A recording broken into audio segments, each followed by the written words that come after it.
Now, in case you don't, already know, there's this news about the new adaptation of the Moomins going around, which features Rebecca Sugar as a collaborator and partner. My specific quarrel with this is... Nigga, why the f is Rebecca Sugar working on this project considering her track record? Why would you choose an incompetent, inconsistent pedophile who had pedophilic ties in the past? Not to mention, she doesn't even have a fraction of the writing talent and creativity Tove has. The Steven Universe fanbase entirely was more creative, had more imagination, and more ambition into their writing combined than Rebecca Sugar's queer, anti-man, hateful slop. I'm going to prove literally everything I just said in this entire segment by going through them one by one. There's a bit of things that could be up for debate, just to let you know. For those later things that I'm going to bring up that can be debated, I'm going to present them to you and I'm going to let you come to your own conclusions, yes? Without further ado, let's start with her inconsistency. If it's one thing about Steven Universe, from the upload schedule to the characters, down to the very plot itself, it is so goddamn inconsistent. Why do they struggle drawing Garnet consistently within the same fucking episode? This isn't even a problem with just Garnet, it is every single character, including Steven. Every character has a whack height change every time, every episode. We're just scratching the surface of the inconsistency when we're talking about just the characters. Because I mean they're inconsistent in their entirety. Remember earlier how I brought up the plot and upload schedule? Those two in specific are the most egregious offenders. Let's get into the plot. Example.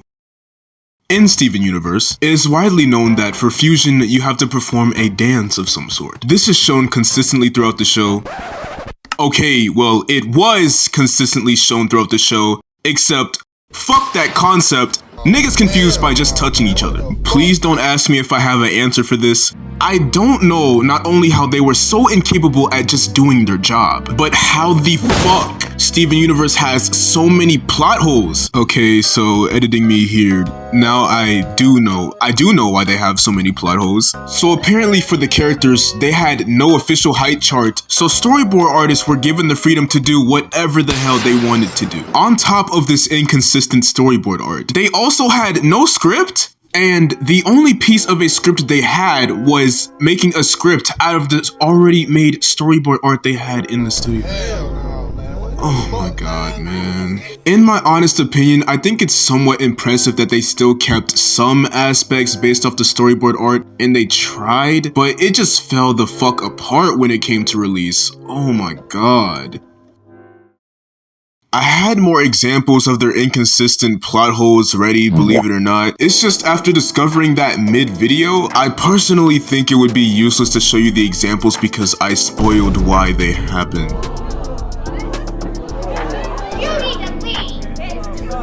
But fuck it, I'll still show you. In the third episode, the Gems had an objective to preserve ancient history, which was a part of their culture from a far distant world. They were particularly serious about this. Please keep that in mind, as they were very determined to save this part of their culture. They were so serious that at one point, Pearl even had to remind Steven to take this seriously as this was a part of his heritage. Steven! This place is your heritage.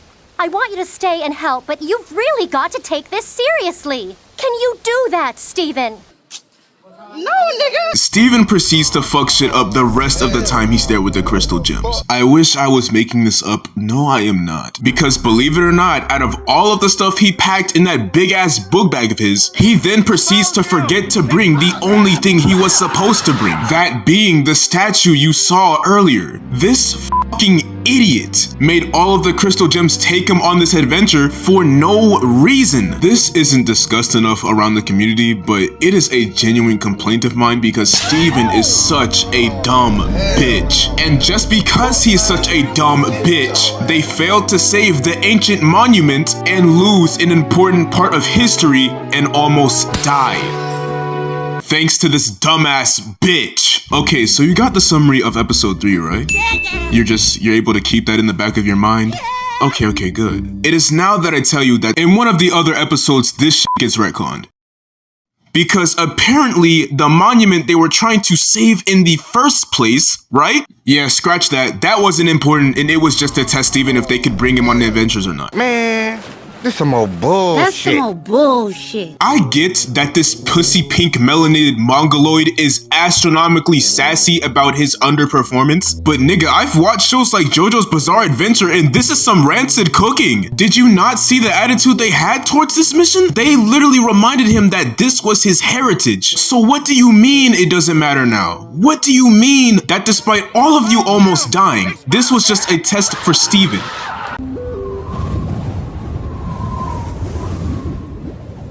So not only did they have no consistent structure to rely on when it came to the characters or the story, they also had no consistency airing this queer trash. How is that even possible with the level of quality that Steven Universe is at? How at the quality of Steven Universe's caliber do you still manage to be inconsistent with having it aired?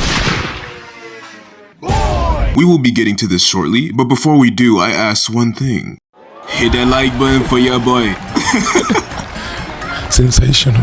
Listen, it's a good deal. I go through great efforts to give you guys quality content, and I take pride in presenting you guys with honest information. Especially if you want more content about the Moomins, be sure to subscribe. I have more videos cooking up, especially videos about Jockster and Snufkin, which is a very much requested topic of mine. Don't worry, I got you. Also, be sure to join the Discord. We get real active over there. Now, time to get back to the video. Now, the upload schedule of Steven Universe is something that if you hated the show, it was something you would honestly benefit from. But to the people who are absolutely dedicated to this show, they hated this shit with every fiber of their being. And to the other half of the fandom who was rational and patient and willing to wait, they got tired after a certain point and did not want to deal with this series anymore. This some old bullshit. Which is understandable, of course. The show took a total of 16 different hiatuses, with the first one being literally in the midst of the show starting. This is just one question I had in the back of my mind. How do you need to take a break in the midst of season 1 airing after 7 episodes? That's how you knew this shit was trash. 2 times! 2 back-to-back breaks in the same season.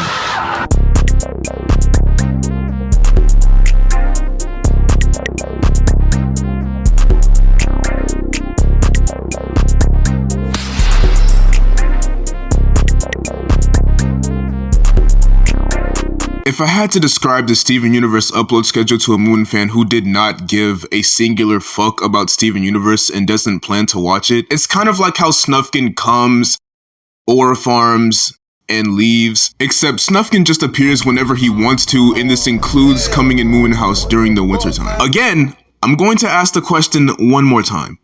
They clearly have the freedom to do whatever they want with their characters. The quality of Steven Universe overall isn't much to gawk at, so what is the purpose of taking all of these breaks at all? Let alone a back-to-back break, let alone one lasting 200 days. How of the quality of Steven Universe's caliber do you still have this inconsistency? I need my answer.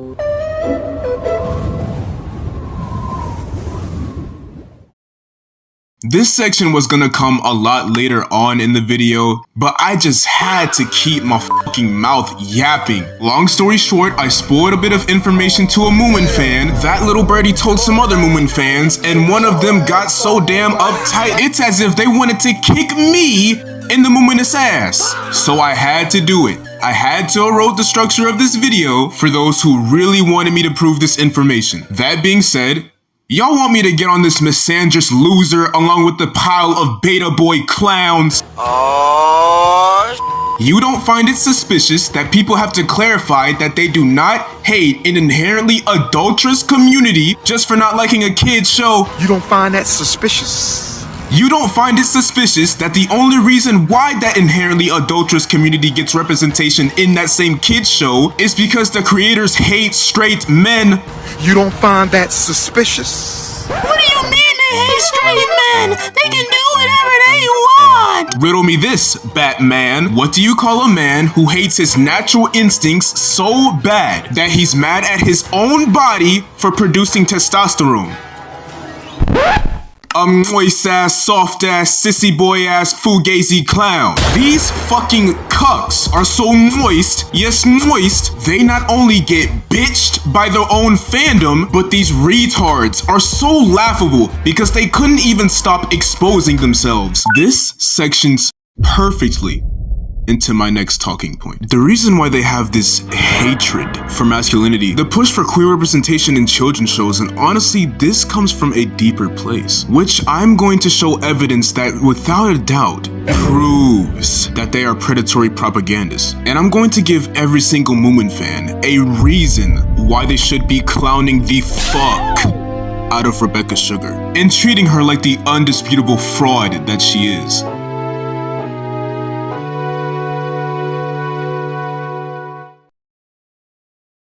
I want to start off with the phrase that you guys will not understand right now, but you will completely understand straight afterward. The safest place for a predator is in a female household. I'm gonna repeat it again because I know you niggas are not catching me. The safest place for a predator is in a female household. Y'all remember how I brought up their hatred for masculinity? Predators hate masculinity, and there's a reason for that.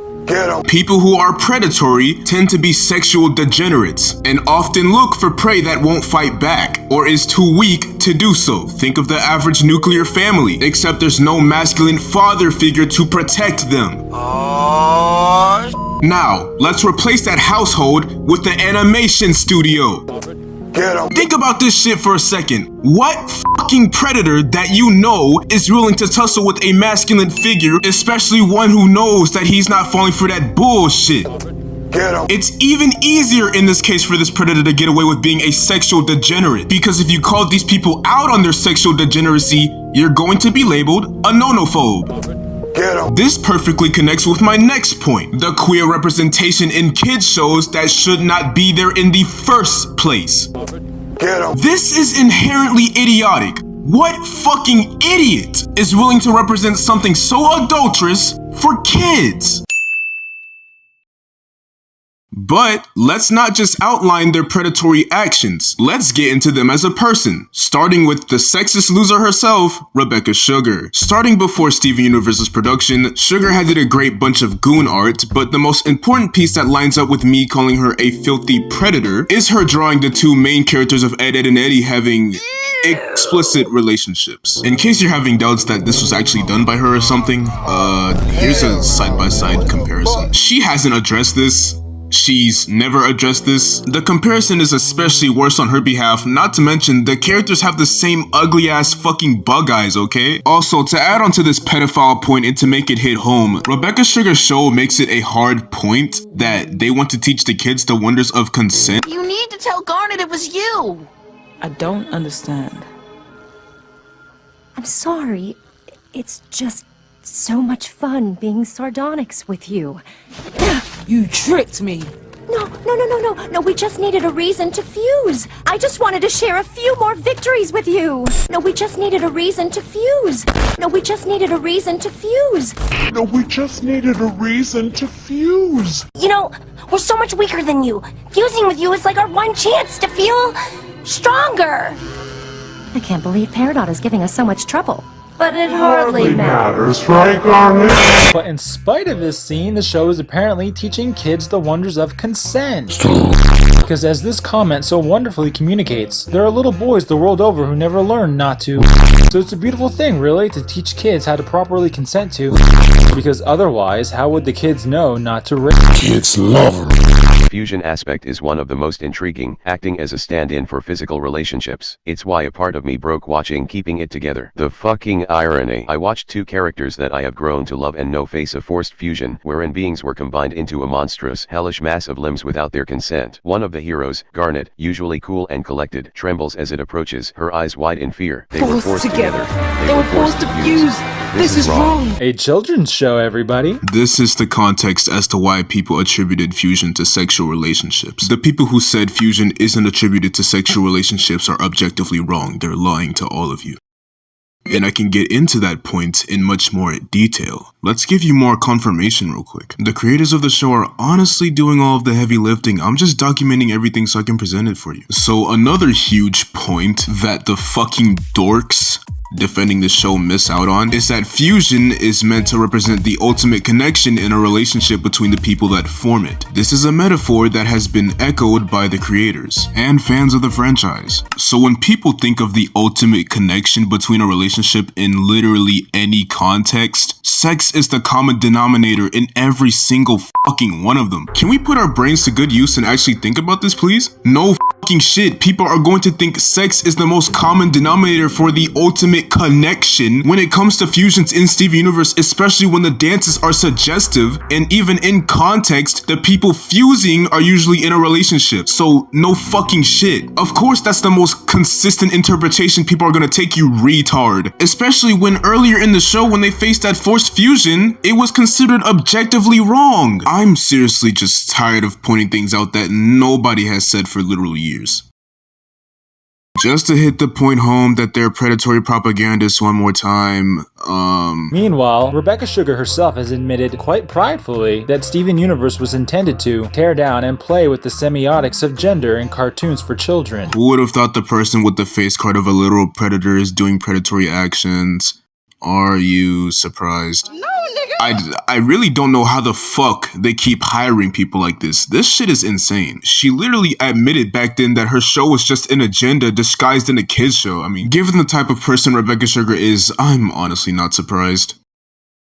But wait! I found even more additional context that gives you more insight on how much of a disgusting predator Rebecca Sugar is. It's very important to me that we speak to kids about consent. The only context consent would imply here is around primarily sexual relationships. Why would kids need to fucking know that? Why are you trying to teach them that? Rebecca Sugar is seriously a blithering idiot. I mean, how did you niggas let her get away with this? Steven Universe was such a blessing in disguise because it added all of these fucking retards. And one more thing. If force fusion is... then that means there's also sexual implications to fusion. So if that's the case, if Steven is 14 at this time, and Connie was also 12, and the context of their relationship is romantical, and they fuse...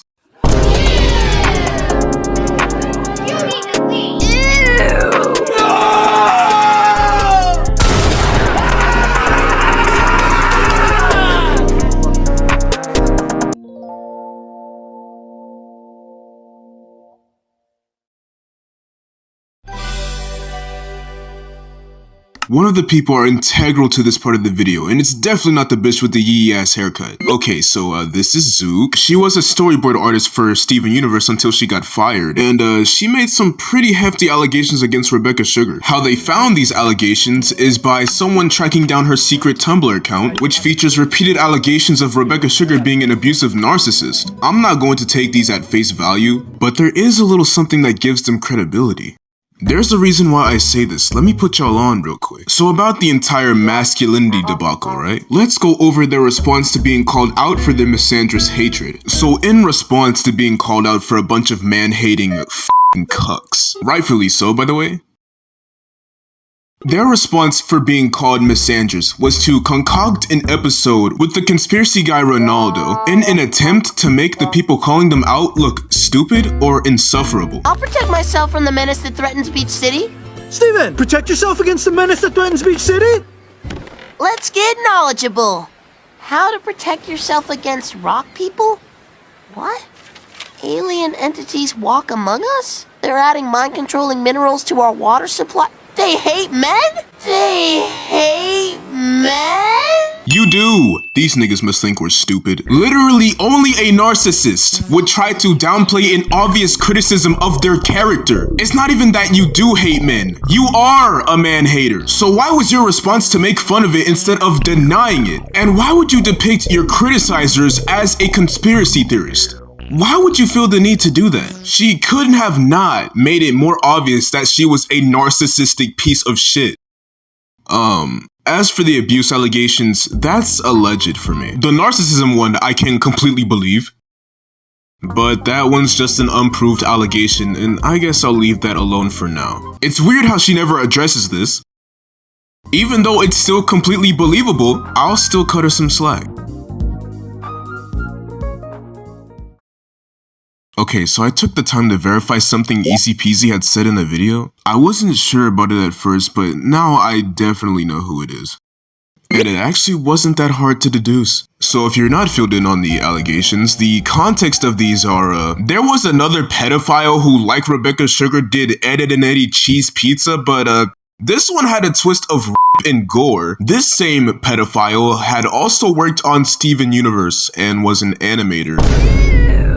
I'm not gonna show the specific piece, but I'm going to show you evidence that points to the nigga doing it regardless of if I show it or not, so it won't matter. Okay, so referring back to Easy's video, I'm honestly not gonna repeat the contents of the drawing, but it is heinous. Now, the description of the person who did the cheese pizza art they are talking about is Raven Molisee. Not only is he the only one who is associated with Ed, Edd and Eddy and was a junior storyboard artist for the show, he was the main animator behind the episode Keeping It Together, which introduced unconsensual fusion. And if you look up his name on Google, you will end up seeing bloody fan art of Ed, Edd and Eddy.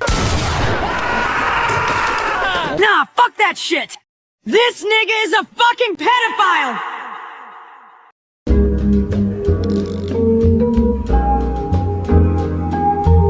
Everything that I've brought up in this video is meant for the intention to look out for the community. I mainly brought up how she handled her own show as like propaganda for children because I expect her to make the new Moomins movie sodomized trash. You can really tell I don't have much high hopes for this movie. And to serve as a reminder of her track record, which was seriously embarrassing. I did leave out additional context because I didn't want to make the video longer than it already was. So additional details will be put in the description. As I said, if you want my full extensive opinion about the new Moomins movie, I expect it to be sodomized woke trash. Queer, sodomized woke trash. I really do hope I'm wrong though. But knowing Rebecca Sugar is a woke clown, I really do not have much high hopes. I'm so sorry. But anyways, y'all let me know what y'all think in the comments. I was gonna share this piece of information with you guys early in the video, but I guess I'll just share it now. So in the middle of editing this video, in the same server where I was getting pressed for calling out Rebecca Sugar for being the predatory incel woke agenda pushing clown she is, well apparently to them calling that out was taboo. So not only is this community filled with whining mongoloids who are mad at you for having a different opinion and are willing to throw any accusation at you just so they can feel something in their pathetic life. If you call out a predatory figure that they so happen to like, they're going to ban you and blacklist you from the community. So that's fun. That'll be all for today's video. Thank you guys for watching. I have another big spicy project for y'all, but until that comes, I won't be seeing you guys anytime soon. Well, with the exception that you join the Discord, of course, if you want to get to know me personally. That being said, see y'all.